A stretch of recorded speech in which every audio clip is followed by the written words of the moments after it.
마리아에게 와서 예수께서 하신 일을 본 많은 유대인이 그를 믿었으나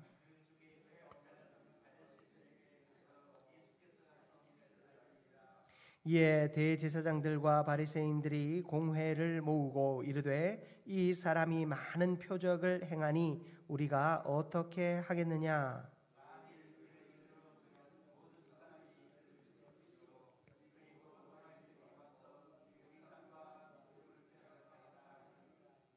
그 중에 한 사람 그 해의 대제사장인 가야바가 그들에게 말하되 너희가 아무것도 알지 못하는도다.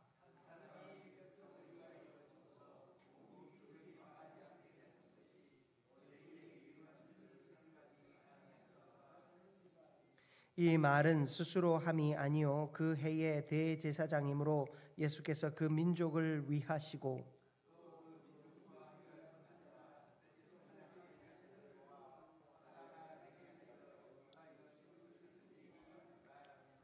이날부터는 그들이 예수를 죽이려고 모의하니라.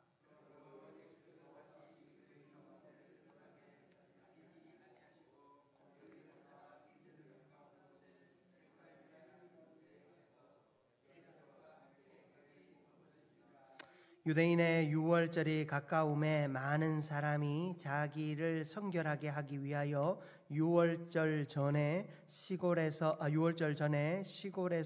예루살렘으로 올라갔더니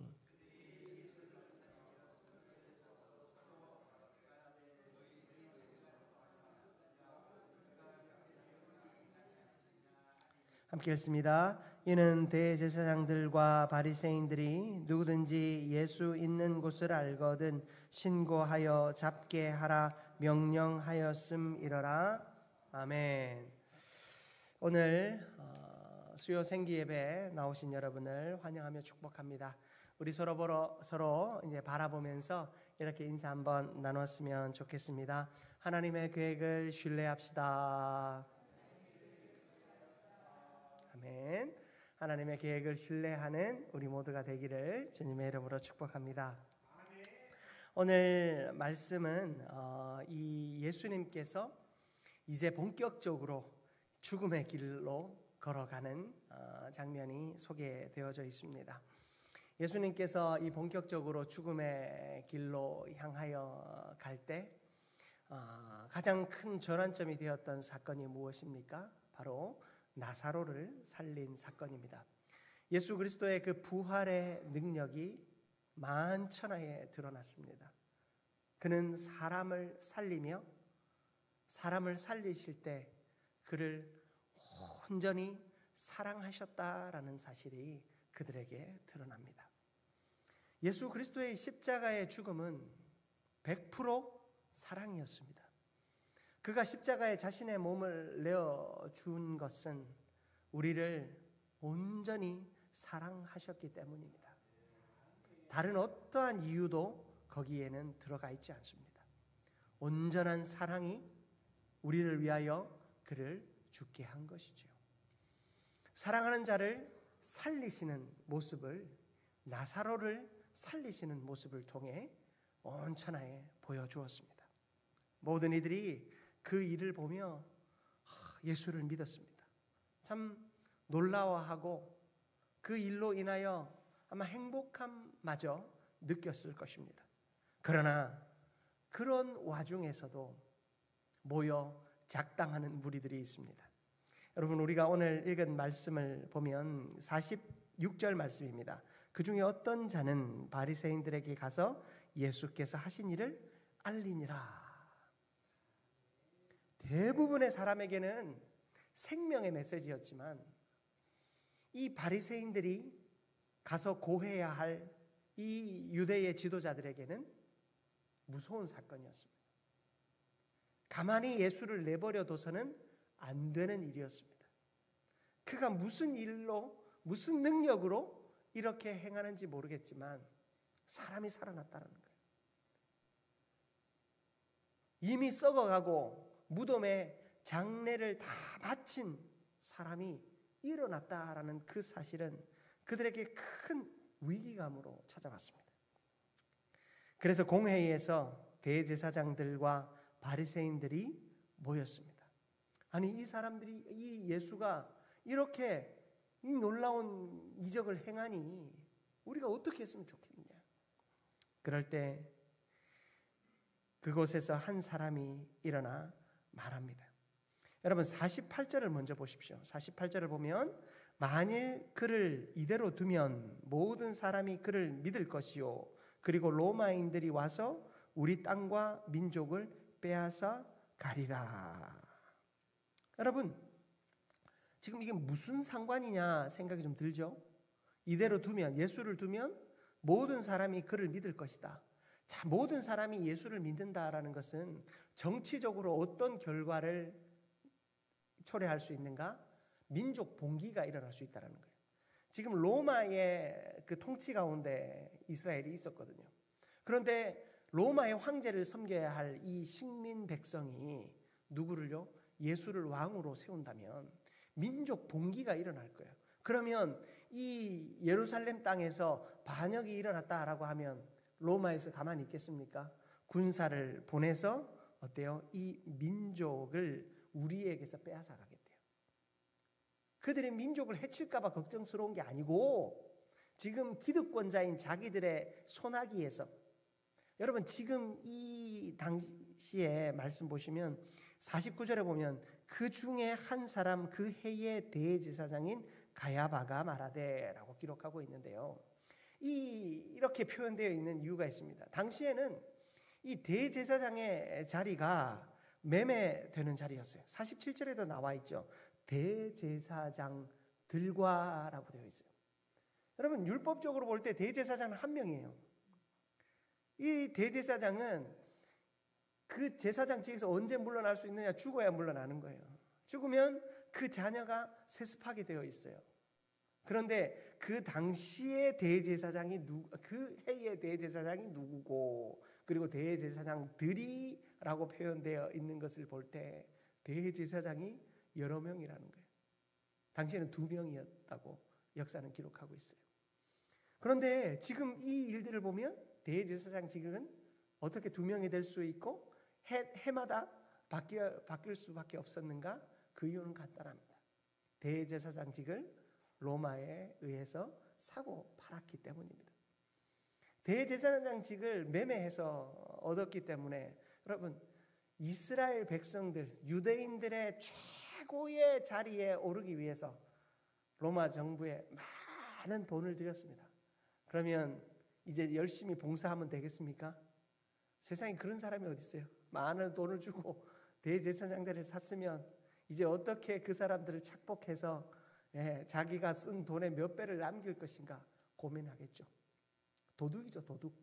그러니 지금 그들의 고민은 예수를 따르는 무리들이 이 정치 세력으로 반동 세력으로 오해받아서 죽을까 봐 걱정되는 게 아니라 이런 일이 일어나면 로마 군인들이 와서 우리의 기득권까지도 빼앗아 갈까 봐 그들은 걱정스러운 겁니다. 그런 가운데 한 사람이 아이디어를 냅니다. 바로 그 해의 대제사장이었던 가야바입니다. 참 너희들 바보 같다. 참 너희들 생각이 없구나. 모르는구나 라고 이야기하며 50절 말씀을 보십시오. 우리 같이 한번 합독해 볼까요? 한 사람이 백성을 위하여 죽어서 온 민족이 망하지 않게 되는 것이 너희에게 유익한 줄을 생각하지 아니하는도다 하였으니. 자, 여러분 이렇게 그냥 대충 보면 이 뭔가 순교자 한 사람 나오겠다 할 수 있는 문장이지만 여러분 이 이야기를 앞뒤 문맥에서 잘 따져보면 뭐 하겠다는 거예요? 예수 한 사람만 죽여버리면 저 수장 한 사람만 꺾어버리면 다 없었던 일이 돼. 왜 그걸 못해? 이제 예수에 대하여 죽이고 싶은 마음만 가지고 있다가 이제는 예수를 죽일 본격적인 계획을 세운 겁니다. 누구에 의해서요? 당시의 대제사장에 의해서. 이건 뭐예요? 법이죠, 법. 죽여야만 하는 것입니다. 이것이 최고의 방법이 된 것입니다. 여러분, 우리는 삶 속에서 종종 이해하지 못하는 일을 만납니다. 때로는 악한 계획이 마치 성공하는 것처럼 보입니다. 지금 예수를 죽이려고 하는 이 일이 아주 멋들어지게 계획되어지고 실행되어지는 것처럼 보입니다. 악의 세력이 일어났고 그 악의 세력들이 온전한 빛이요 생명이신 예수까지도 죽이게 될 것이다 라는 아주 위기적인 상황을 이들은 만났습니다. 우리 역시 그렇지요. 우리의 삶의 자리에서 우리는 위기적인 상황들을 만납니다. 믿었던 사람에게 배신을 당하기도 하고, 내가 열심히 주를 위하여 봉사하고 섬긴다 하는데 나를 향하여 비난하는 이들이 있습니다. 오히려 그런 사람들이 더 잘 되는 것 같아 보입니다. 세상적인 방법과 악한 수를 쓰는 사람들을 보면서 그들의 성공과 그들의 부흥을 보면서 저렇게 살아야 되는가 생각하기도 합니다. 그러나 성경은 하나님의 섭리가 모든 상황 속에서 하나님의 주권적인 섭리 속에 이루어지고 있음을 이야기해 주고 있습니다. 여러분, 우리가 읽은 말씀에 이어지는 말씀을 보면 51절과 52절입니다. 우리 같이 한번 합독해 볼까요? 51절과 52절입니다. 이 말은 스스로 함이 아니오 그 해의 대제사장이므로 예수께서 그 민족을 위하시고 또 그 민족만 위할 뿐 아니라 흩어진 하나님의 자녀를 모아 하나가 되게 하기 위하여 죽으실 것을 미리 말함이러라. 아멘. 여러분, 지금 이 대제사장 가야바와 공회가 예수를 죽이기 위해 모이고, 그리고 대제사장 가야바의 입술을 통하여서 예수를 죽이자라고 하는 이 최종적 결정이 나는 이 사건을 통해서 하나님은 여전히 하나님의 구원의 역사를 이루어가고 계신다라는 것을 우리는 보게 됩니다. 여러분, 하나님은요, 우리 속에서 우리의 삶의 자리에서 하나님의 신실한 계획을 이루어 가십니다. 그러므로 우리는 하나님의 계획을 신뢰해야 하는 줄 믿습니다. 오늘 말씀의 제목이 하나님의 계획을 신뢰하라입니다. 여러분, 하나님의 이 신실한 계획을 우리가 함께 신뢰하는 방법들을 배워가기를 축복합니다. 첫 번째로 여러분, 인간의 악한 계획 속에서도 하나님의 뜻은 이루어집니다. 인간의 악한 계획 속에서도 하나님의 뜻은 이루어집니다. 여러분, 한 가지 제가 여러분에게 묻고 싶은 것이 있습니다. 여러분, 하나님이 어떤 일을 행하실 때 하나님의 계획과 뜻대로 그 일들을 이루어 가실까요? 아니면 하나님의 뜻에 반하는 사람들을 적절하게 이용해서 일하실까요? 비슷한 말 같죠? 하지만 다릅니다. 하나님의 계획 밖에 있는 사람은 없어요. 하나님의 계획 밖에 일어나는 일은 하나도 없습니다. 여러분, 욥기를 보시면 아시죠? 철저하게 하나님의 허락 가운데 모든 일이 이루어집니다. 가야바라고 하는 이 사람이 특출나서 하나님의 어떤 그 역사를 뒤집어 놓는 어떤 결정을 했고 그런 능력을 나타냈다. 하나님께서 갑자기 좀 당황이 되셨지만 그래도 어떻게든 잘 수습해 갔다. 여러분, 그것이 하나님의 계획과 섭리가 아닙니다. 하나님의 계획과 섭리는 철저하게 하나님의 주권 속에서 이루어집니다. 사람이 아무리 악한 계획을 세운다 할지라도 여러분, 그 모든 것은 하나님의 섭리 가운데 있는 것입니다. 한 사람이 백성을 위하여 죽는 것이 유익하다. 철저하게 자신들의 기득권과 지위를 지키기 위한 말이었지만 성경은 무엇라 말합니까? 예수가 하나님의 백성들과 그리고 온 인류를 위하여 그 하나님의 자녀들을 모으시기 위하여 그들을 살리시기 위하여 미리 죽으심을 그의 입을 통하여 예언한 것뿐이다 라고 이야기하고 있는 것입니다. 그러므로 사랑하는 성도 여러분, 우리는 인간의 악한 계획에 주목해서는 안 됩니다.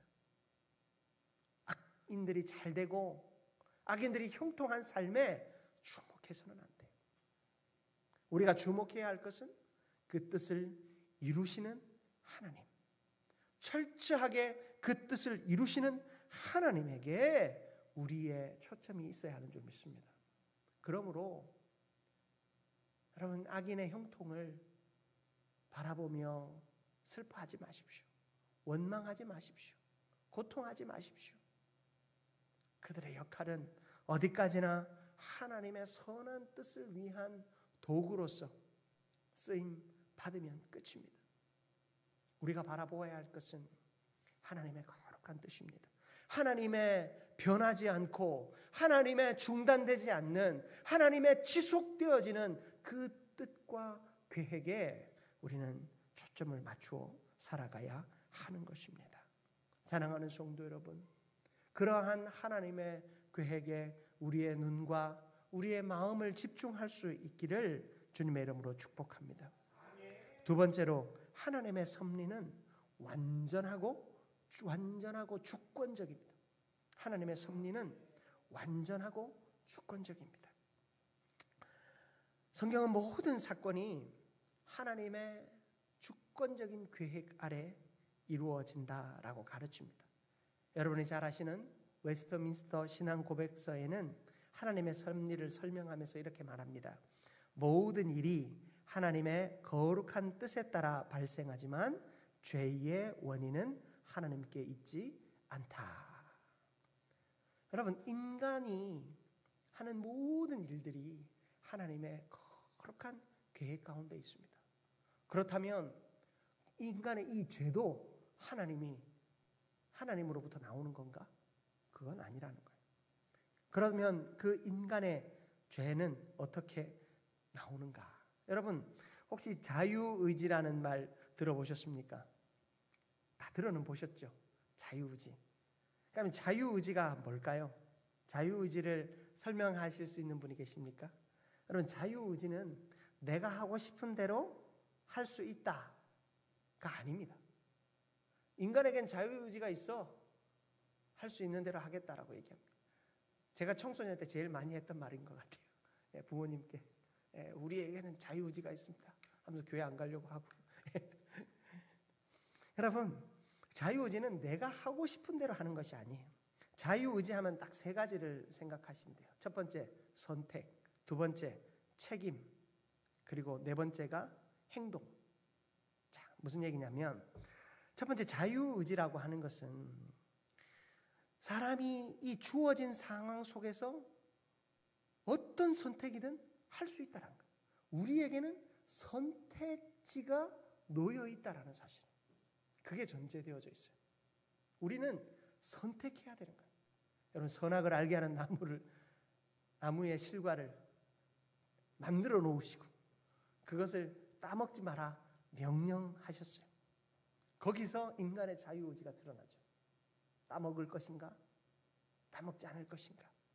하나님의 말씀에 순종할 것인가? 아닌가? 우리는 선택의 기로에 놓여져 있습니다. 두 번째가 뭐라고요? 책임이라고 했어요. 자유롭게 내린 선택에는 반드시 뭐가 따른다고요? 책임이 따른다라는 거예요. 그걸 신학적인 용어로 죄책이라고 해요. 여러분, 우리는 선택하지만 그 선택에 대한 책임이 따르는데 하나님의 뜻에 합당하지 않은 선택을 했을 때는 그것이 죄라는 거죠. 그 죄에 대한 책임이 따릅니다. 자유의지는요, 단순히 행동하는 자유가 아닙니다. 제가 세 번째 행동이라고 말씀드렸죠. 옳고 그름을 알고 이에 따라 행동하는 능력이 자유의지예요. 자유의지의 가장 결정적인 존재가 있는데요. 옳고 그름, 하나님의 뜻에 합당한가 아닌가를 우리가 알고 행동하는 것이 그 속에서 능력이 되는 거예요. 하나님의 뜻을 알지 못한 채 단순히 행동하는 것, 그것은 자유의지가 아니죠. 그건 그저 방종일 뿐입니다. 여러분, 인간이 하나님의 자유의지를 소유했지만 인간에게는 죄의 본성을 타고났어요. 인간은 이 죄로 인해서 죄의 영향력 아래에 있습니다. 그래서 자꾸만 우리는 하나님의 뜻이 아니라 죄의 본성을 따라 선택합니다. 이것을 뒤집어 놓는 것이 바로 성령의 은혜예요. 예수 그리스도의 십자가의 사랑이며 성령 하나님의 역사인 것입니다. 성령께서 우리를 끊임없이 말씀을 기억나게 하시고, 말씀을 생각나게 하시고, 말씀을 깨닫게 하여 주셔서 옳고 그름을 분별하게 하시고, 비로소 내가 행동할 수 있는 능력을 갖게 하십니다. 우리 인간의 자유의지는요, 이렇게 죄의 본성 아래에 있었지만 예수 그리스도의 그 십자가의 사랑으로 말미암아, 그리고 성령께서 내 안에 내주하심으로 말미암아 다시금 옳은 길로 향하여 나아갈 수 있는 능력을 얻게 되었어요.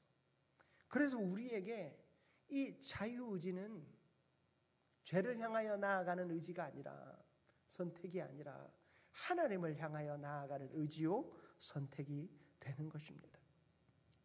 여러분, 하나님께서 완전하고 주권적인 능력으로 우리의 삶을 이끄십니다. 그렇게 하나님의 섭리는 완전합니다. 그 속에서 우리가 예수 그리스도로 말미암아 바른 선택을 하며 살아가야 하는 것이죠. 이 인간의 자유의지가 죄를 택하더라도 주님은 그 인간의 약함 속에서 여전히 무엇을 이루어 가십니까? 구원의 섭리를 이루어 가신다라는 거예요. 인간의 약함 속에서 하나님은 끊임없이 구원의 역사를 이루어 가십니다. 여러분 잘 아시는 요셉과 그 형제들의 이야기 아시죠? 요셉은 그 형제들에 의하여 팔렸습니다. 그러나 마지막에 요셉이 무엇라 고백합니까? 형들이 나를 팔았지만 하나님께서 나의 삶을 이렇게 선하게 인도하셨다. 하나님의 뜻을 나의 삶을 통하여 이루셨다. 고백하지 않습니까? 여러분, 우리는 그러한 믿음으로 나아가야 하는 자들인 줄 믿습니다. 하나님의 그 섭리의 완전함과 그리고 주권적인 그 사실을 우리가 잊지 않고 하나님을 온전히 신뢰하며 나아가는 우리 모두가 되기를 축복합니다. 여러분, 또한 마지막으로 하나님의 계획을 우리는 신뢰하며 삶의 자리에 서 있어야 합니다. 하나님의 계획은 차근차근 이루어집니다. 성령 안에 있으면 우리는 옳고 그름을 분별하고 하나님의 뜻에 합당한 것을 선택하며 나아가게 될 것입니다. 무엇이 하나님의 의인가? 무엇이 하나님의 의로움인가? 무엇이 하나님의 뜻인가? 여러분, 우리가 그것을 굳이 묻지 않더라도 성령 안에서 하나님을 신뢰하며 나아가면 우리는 자연스럽게 하나님의 옳음을 선택하게 될 것입니다. 내가 하나님을 신뢰하지 않으면서 내 삶은 하나님의 은혜 안에 무능력하면서 어떻게 하면 하나님의 뜻입니까? 무엇이 하나님의 뜻입니까? 무엇이 옳은 길입니까? 그것만 자꾸 묻고 있으면 답이 보여줘도 답을 볼 수 없습니다. 신앙이 얕은 사람들은 늘 물어요. 무엇이 하나님의 뜻인지 모르겠습니다. 저도 모르겠습니다. 여러분. 그러나 하나님의 뜻에 합당한 선택을 우리가 끊임없이 하며 삽니다. 왠지 아십니까? 내 안에 성령이 내주하고 계시기 때문에. 내가 하나님을 신뢰하고 나아가기 때문에 지금 이 자리에서 나의 선택이 하나님의 구원 계획과 하나님의 역사와 섭리 속에 있음을 믿고 나아가면 여러분 괜찮은 거예요. 제가 어린 시절에 한참 유행하던 책이 하나 있었어요. 안녕하세요 성령님. 읽어보신 적 있으신지 모르겠는데 그 당시에 유행하던 게 뭐냐면 성령께 다 물어야 된다는 거예요. 그 책을 읽으신 우리 제 멘토 목사님 설교를 한참 하셨는데 그 목사님께서 저에게 주신 명령이 뭐냐면 형건아 아침에 일어날 때 침대에서 왼쪽으로 나올지 오른쪽으로 나올지부터 하나님께 물어라. 예. 신발을 신을 때 왼발부터 신을지 오른발부터 신을지 물어라. 밥 먹을 때 젓가락을 먼저 쥘지 숟가락을 먼저 쥘지 하나님께 물어라. 그 중심은 분명히 알겠어요. 여러분 성령을 온전히 의지하고 성령께 끊임없이 묻고 내가 눈을 뜨고 눈을 감는 그 순간까지 성령께 물으라는 거예요. 하지만 이건 자칫 잘못하면 내 안에 자유의지는 없어요. 아주 의존적으로 살아가요. 성령을 진짜 의존하며 살아야 하는데 성령을 의존하는 것이 아니라 점점 무책임한 삶을 살게 돼요. 소극적인 삶을 살게 돼요. 내가 하나님의 섭리와 계획을 신뢰하면 여러분 내가 신발을 왼발로 먼저 넣든 오른발로 먼저 넣든 그게 무슨 상관입니까? 제가 우리 한민교회의 부흥을 하나님 안에서 신뢰하고 있다면 지금 잠깐 우리에게 어려움을 주는 사람 혹은 어려움을 주는 환경 사실은 뭐가 문제예요? 사실 이래도 되고 저래도 됩니다. 제가 아까 장로님들과 이야기를 하면서 마지막으로 제가 한 말이 우리가 계획한 것만 하십시다. 제가 말씀을 드렸어요. 사실 이래도 괜찮고 저래도 괜찮습니다. 지금 해도 되고 나중에 해도 되고 상관은 없습니다. 그러나 우리가 우리의 믿음이 이끄는 대로 또 우리의 마음이 이끄는 대로 우리가 함께 기도하며 합력하는 대로 우리가 열심히 애를 써 가보는 겁니다. 이런 방법도 해보고 저런 방법도 해보고 예를 들어 여러분 이 강대상을 바꾸는 것이 하나님의 뜻인가 아닌가 기도해 보신 분 있으십니까? 저도 그거 기도 안 해봤습니다. 스피커 아니지. 마이크 바꾸는 거 하나님의 뜻입니까? 아닙니까? 제가 안 물어봤습니다. 솔직히 설교 시간이 지금. 여러분 하나님의 뜻과 계획을 신뢰하며 나아가는 우리에게 하나님이 일하시고 하나님이 역사하셔요. 걱정은 신뢰하지 못하는 자들이 하는 거죠. 우리는 하나님의 뜻과 그 섭리와 계획이 완전함을 믿고 나아갈 때 조금 더뎌도 됩니다. 여러분 조금 더뎌도 됩니다. 또 조금 급했다고 또 문제가 되지 않습니다. 우리가 해야 할 것은 무엇입니까? 하나님의 뜻과 섭리와 그 계획이 완전함을 신뢰하는 것입니다. 여러분 우리가 놓고 기도해야 할 것은 하나님의 생명의 역사입니다. 우리 한민교회를 이 땅에 세우시고 이 성내 이동에 세우신 이유가 있을 거 아니에요. 이 언덕배기에 우리 한민교회를 세워놓으신 이유가 있을 거 아니에요. 이 길 한가운데 동네 한가운데 우리 교회를 세우신 이유가 있을 거 아니에요. 하나님 우리 한민교회를 통해 일하시고 하나님의 역사가 하나님의 구원의 역사가 온전히 이루어질 줄 믿습니다. 하나님 그 일에 나를 좀 써주십시오. 여러분이 걱정해야 될 거는 그 일에 쓰임받지 못할까 봐 걱정해야 될 거 아닌가요? 내가 믿음이 없어가지고 그 일에 내가 쓰임받지 못하는 거, 그거 걱정해야 돼요. 하나님께서 우리를 사용하시고 우리를 통해 역사하실 것을 믿고 나아가면 조금 모자랄 수도 있고 잘못될 수도 있고, 우리가 서로 그렇잖아요. 무언가 일 하나 놓고 나면 답답하기도 하고 만족스럽기도 하고, 누구는 만족하지만 누구는 만족 못할 수도 있고, 누구는 만족 못하지만 누구는 또 만족할 수도 있는 거죠. 분명한 것은 우리가 하나님의 섭리를 신뢰하고 있는가, 하나님의 계획을 신뢰하고 있는가, 여러분 거기에 있는 줄 믿습니다. 그러므로 우리의 믿음이, 또 우리의 입술의 고백이, 우리의 헌신의 모습이 거기에 맞춰져 있었으면 좋겠습니다. 사람의 약함과 실수에 여러분 너무 주목하지 마십시오. 실수하는 사람도 있고, 저도 여러분 이렇게 좀 멀리 떨어져 있는 게 좋은 것 같긴 해요. 너무 가까이 보면 부족함이 많이 보여서. 제가 지금 얼굴에 뭐가 이렇게 그러니까 났어요. 그래서 이제 그 옷집에 갔더니 저한테 이 넥타이를 아주 화려한 걸 하라고 하더라고요. 그래야 얼굴이 좀 덜 보인다고. 시선이 덜 간다고. 예.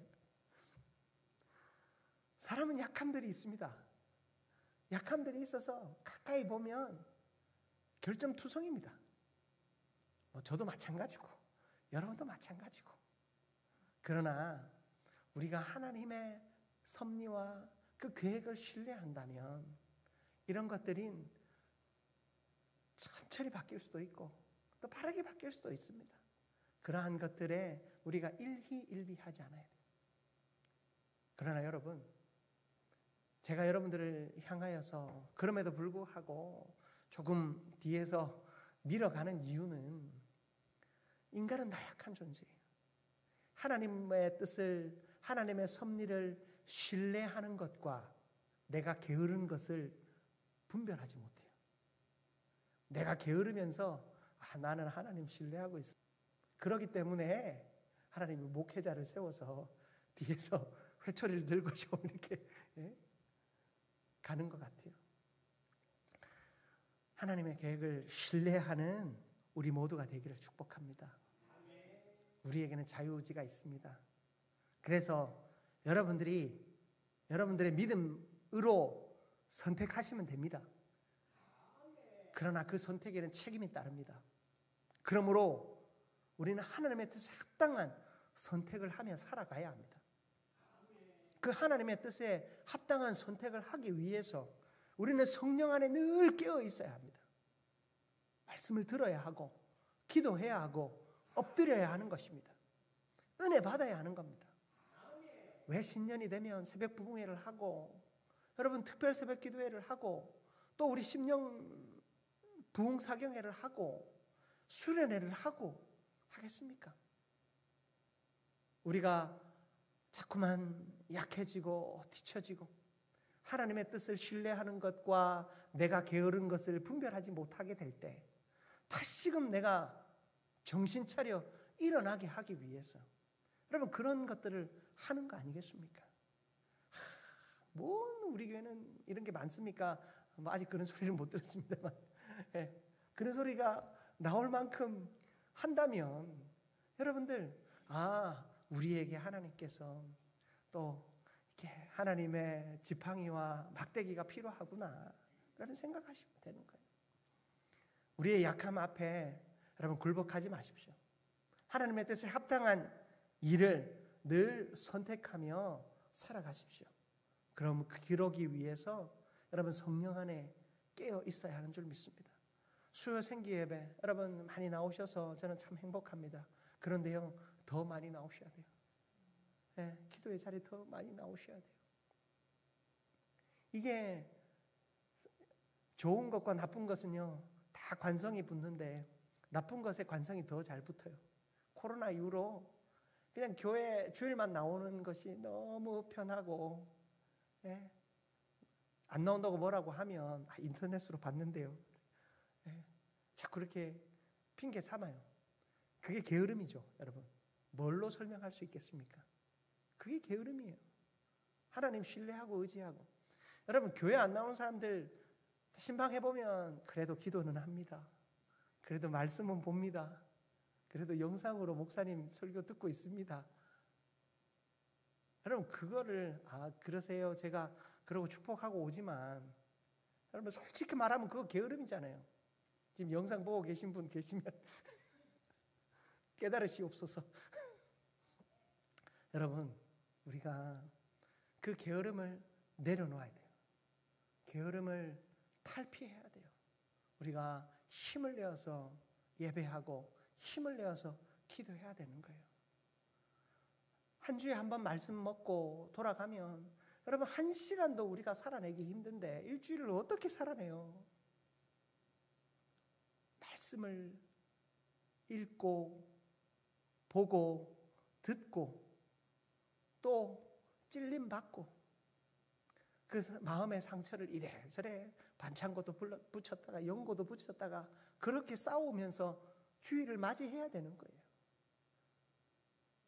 사랑하는 성도 여러분, 말씀을 마무리하기 원합니다. 우리는 하나님의 계획을 신뢰하는 사람이 되어야 할 줄 믿습니다. 그 하나님의 섭리와 계획과 하나님의 그 능력을 신뢰할 수 있는 길은 내 안에 성령이 약동하는 겁니다. 성령이 깨어 있어야 합니다.